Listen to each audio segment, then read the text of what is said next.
and the topic is aliens. And now, what are aliens? Aliens are demons.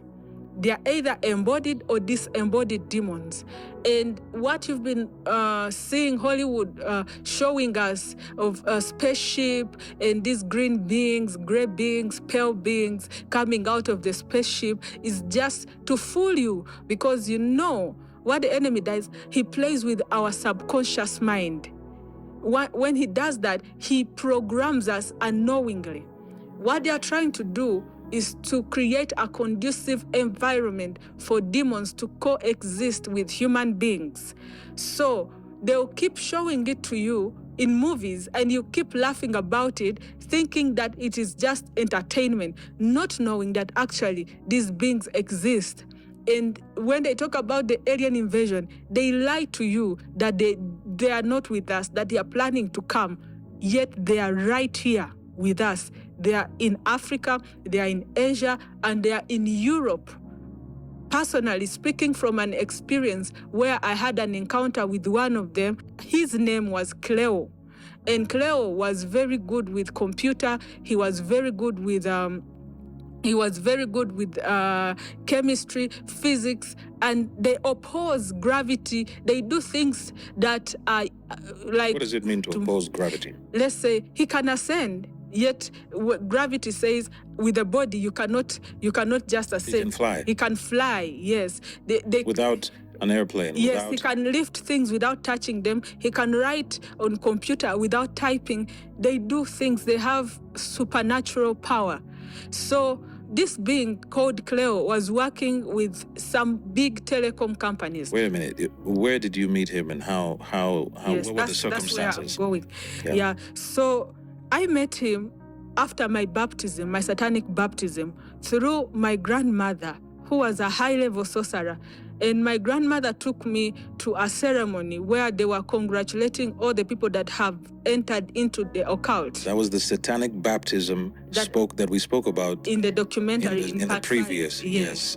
So now, Cleo, how I met Cleo, all the people that had been baptized in the occult did not meet Cleo.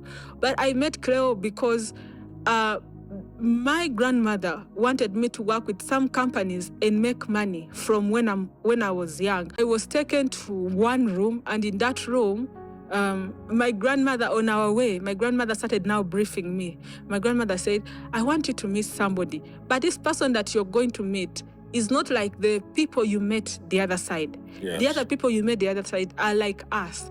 So the person you're going to meet on this side is not like us. Then I asked my grandmother, am I going to meet a ghost? Then my grandmother shut me up. Said, what's wrong with you? Can't you tone down? Do you have to say everything? Can't you just know from within yourself? You have to shout. She scolded you. Yes. So she said, this person is not like us, but he lives with us. And there are many people like him that live among us, but people have not found out. What we are trying to do is to build a system, an environment that is conducive for both of us to coexist. Right. The human beings and the demons. Yes. So now you're going to work with him, and we are going to work with them, and they'll give us, we're not going to work for free. We shall be paid. Don't mind about the contract you have signed, and your auntie is the biggest beneficiary. She's the biggest beneficiary because of what she has introduced you to. It's going to bring you money and power and influence. You can never repay her for what she's doing for you. So now the only thing you need to do is to focus and work. And then when you're free from the contract, you can now do your own things, you know? And that by then you'll be of age. You can decide which contract to take and which contract not to take. So I said, grandmother, I'm scared. He said, you don't have to be scared. I cannot bring you in a dangerous place. And besides, you have seen these beings, but not from this planet. Yes. But now the only difference is you're going to meet him now here, you know? So there's nothing they can do to you. And don't you trust my power? I said, I trust you, grandmother, because I had seen her cause damage in the village, like do exploits in the kingdom of darkness. Yeah. So as we are talking, there's a lady who came and then welcomed me and my mother. We entered through a corridor, and then they opened the door. When they opened the door, I saw this being. He was dressed like, you know how the Muslims, the Arabs, they put on? Like the Saudi crown prince. Yes, and then he had something like a turban, right? Yes. Yes, and then he was sitting, but he's not looking like us. He's like, the color is like pale green, like army green, something like that.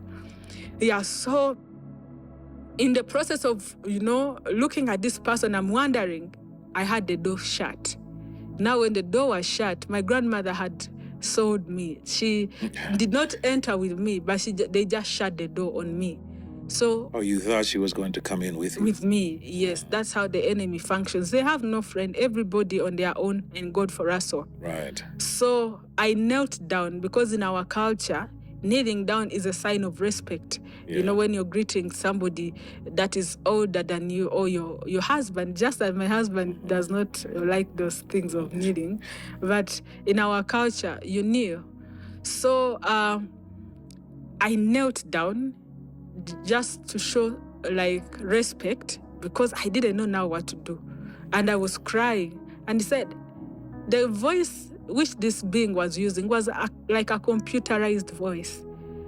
Where he was sitting on a bed, I'm on a door, but there are 2 tables, and they have these desk computers, and then there are seats. So he walked from his bed, he's coming towards me, and then he turned to the table that had a computer. The desktops, leave alone these laptops. By then there were those desktops. And then he said, stand up, just come. I'm not going to hurt you. Something like that. Have you ever set a phone and then you see 6 o'clock, time to wake up, things like that. Yeah. Those 2 voices. So when I felt like I'm not going to do anything to harm you, just come. I want to show you something. So I stood up, went slowly, I sat. But before sitting, I'm looking at him. I said, oh, you're looking at my arms. I have 4 fingers, you have 5. We are different, but I'm not dangerous.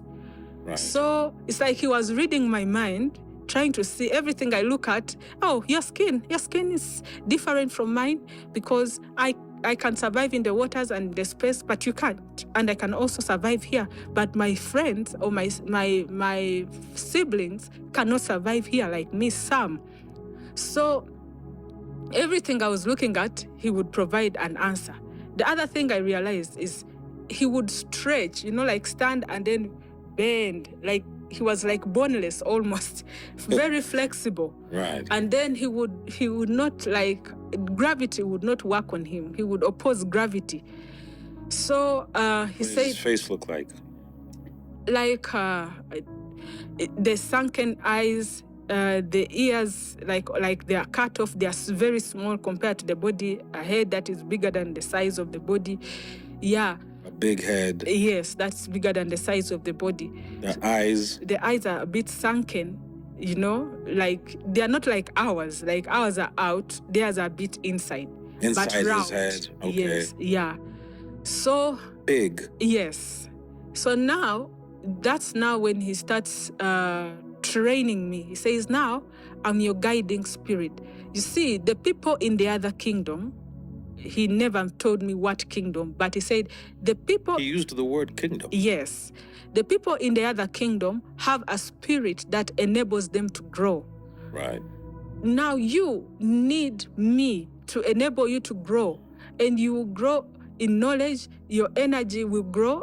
I'm not talking about the energy that we get in our body, but the spiritual energy. Yes. Yeah. So he